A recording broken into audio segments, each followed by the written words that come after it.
what's going on, you guys? Nick here with Nick Strength and Power. I've got a couple of interesting stories for you guys today. The first story that I've got for you guys today, a classic physique Olympia qualifier competition that was this weekend, the Texas State Pro Championships. They did not have men's open bodybuilding, but what they did have was a highly competitive, very high-quality classic physique competition. And the winner of that competition is a guy that I've been a big fan of for a while. His username on Instagram is the Black Panther. Dankovia Anderson is his name. And in this video of the top two comparisons from that Texas State Pro, he is the darker guy on the left-hand side, and he's the guy that wound up winning, like I just said. And this is a guy that I've seen a lot of his physique updates for a while, and even though he's kind of a smaller guy in stature in terms of both height and just overall muscle mass, this guy has a beautiful, beautiful physique. His structure is amazing.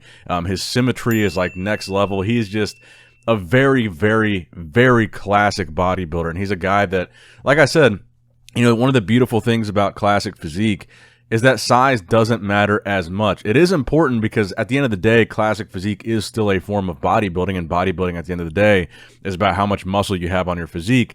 But when you have a beautiful physique like this guy has, this is an example of a guy that, I mean, he probably weighs, I would guess, 170 pounds or less. And this is a guy that I think could do really well at the Olympia. He could be a top 10 classic physique Olympian out of 50 plus competitors. I think they have 60 competitors now in classic physique qualified for the Olympia. So this guy is one of the classic guys that I'm really going to be rooting for at the Olympia, because I love to see a guy like this that just has, at the end of the day, a pure classic physique. And even though he's not going to be one of the biggest guys in that lineup, he's going to be one of the most classic. He's going to really fit that criteria very well.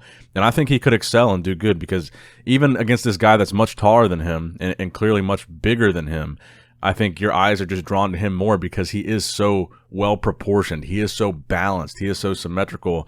And like I said, this is just one of the things that I love about classic physique, because that is what that division is all about. So congratulations to the Black Panther on the victory and the Olympia qualification.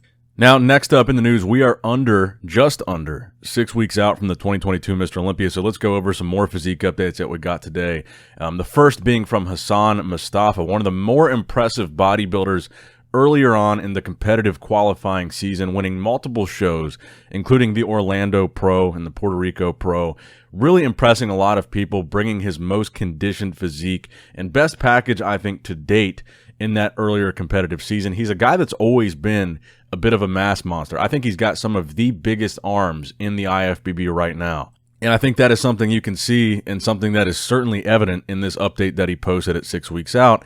And he's a guy that I feel like, again, is an underdog. It's ridiculous how many good bodybuilders are in this Olympia lineup. Guys that have won multiple shows, guys that have been top placers at the Olympia in the past, top placers at the Arnold Classic. This list is so deep that a guy that won multiple shows to get to the Olympia like Hassan Mostafa, and a guy as freaky, as vascular, as big, as round, as full as Hassan, nobody's even talking about him as being in the conversation for top 6 or really top 10 from conversations that I've listened to. That is how insanely competitive this Olympia lineup is going to be, that you've got a guy that's won multiple shows and nobody's even talking about him. And he looks like this. And like I mentioned earlier, I think at those earlier shows in the season, that was the best conditioning he's ever brought. If he can bring better conditioning than he had at those shows to the Olympia stage, I do think he's dangerous. Do I think he's top 6 dangerous? Probably not. But top 10 dangerous, I think he could be a guy that pushes guys out of the top 10 if they're not on, and he is. He could find himself, I would think, probably in the maybe 8, 9, 10 range if he was at his all-time best conditioning. But he's certainly a guy that I'm excited to see on the Olympia stage. Another guy that I'm excited to see, and very different from Hassan Mostafa, is Rafael Brandao, representing Brazil, one of the more aesthetic bodybuilders coming from Brazil. And Rafael posted this update at under 6 weeks out, this quick posing update here. And I say he's so different from Hassan because Hassan is shorter. He's a bit of a mass monster. He's got these freaky attributes like these gigantic arms and this crazy vascularity. Not the prettiest physique, but Rafael Brandao, I think that is his strong point. He does have a quote-unquote pretty physique. Your eyes are drawn to him because he's aesthetic. And in that sense, he is very different from Hassan. And he looks very good in his own way compared to Hassan. And again, Rafael is a dangerous bodybuilder. He's won shows. He's made a lot of improvements in the last couple of years. And again, a guy that, well, Brazilians are definitely talking about him as being a potential top guy, but not a lot of Americans or other bodybuilding fans I've seen are talking about him as being a potential top 6, top 10 guy. That's how crazy this Olympia lineup is. And I've said it again and again and again, but I really do feel like this is the deepest and most competitive Olympia lineup that I've seen since I started covering bodybuilding maybe in 2012. So in like 10 years, this is the deepest I've seen the lineup. These guys are good, and this is going to be one you don't want to miss. I think this is really one of those Olympias where anything could happen, anybody could place anywhere, and this is one that has a potential for, I think, shocking results.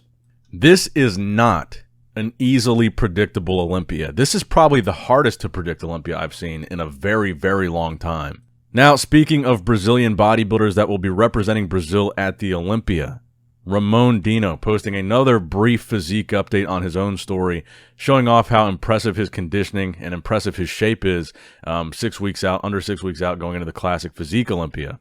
And I've got to say, I think the guys in the Classic Physique division have done a pretty good job as far as keeping people entertained and keeping people updated on how they're looking going into the Olympia. Ramon included in that, but also, Urs Kausinski, Chris Bumstead, a little bit less so than some of these guys that are up and coming. But Ramon, Urs, and Breon was the next guy that I wanted to talk about here because we also got a physique update the same day as Ramon posted his from Breon Ansley. And I think Breon is another guy that people are interested to see how he does here because he's been slipping in placings ever since he won the Olympia. He's been getting older. He's been talking about switching to 212. He's not going to be continuing to compete in Classic Physique 2023 onward. And in this latest physique update, I guess this was a guest posing that he did at the Muscle Contest Iron Games. So you got a front double bicep and a back double bicep, basically two different shots of that front double bicep and one shot of the back double bicep, where he does look like he's dialing it in better than some of the other updates that we'd seen from him recently. But I still feel like this is going to be the year that he really gets pushed out. I think that Ramon and Urs are really chomping at the bit. And I think they're going to be the guys that are honestly more in the conversation with Terrence and Chris Bumstead. And I don't mean that as any disrespect to Breon, but I just really feel like his time has passed. And these new guys, I think they're here. They've arrived, and they look to be in a position to start being in that conversation for top 3, top 2.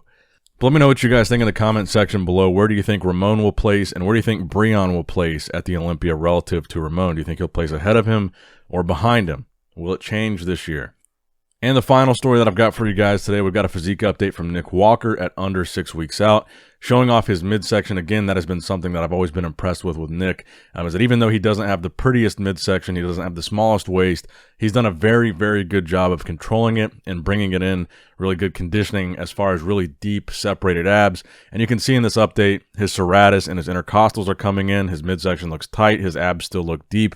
That's kind of the thing that I've been watching with Nick, is as he gets bigger and pushes his weight in these off seasons going into the Olympia, is that we don't lose that midsection control, because once he does, if he does, I don't know that he ever is going to, but if he does, I think that's going to be something that really holds his physique back, because he already is a mass monster and doesn't have the prettiest physique, but he's so dense and so conditioned, and he comes in so hard on stage, and he's able to have this look to his midsection when he crunches down on his abs and controls his midsection so well that it really doesn't make you focus too much on the overall lack of aesthetic appeal of his physique. But if he ever gets too big or too distended to where he's not able to do that, I think that's really going to hurt him at the Olympia. But so far, I think he's showing in this update that he's looking pretty good, and he still is maintaining that control and that deep separation in the midsection. So let me know what you guys think in the comment section below about all these stories.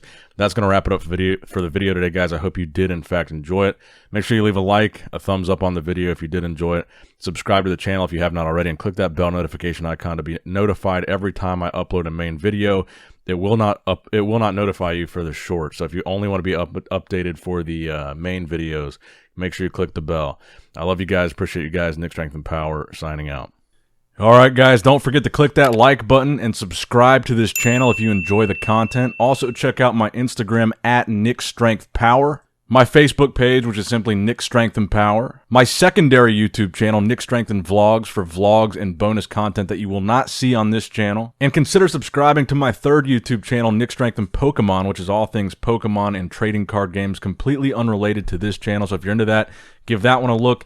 And all links to merchandise and social media will be in the description box below. If you guys want a Nick Strength and Power t-shirt, that will be in the Shopify link below. Have a great day.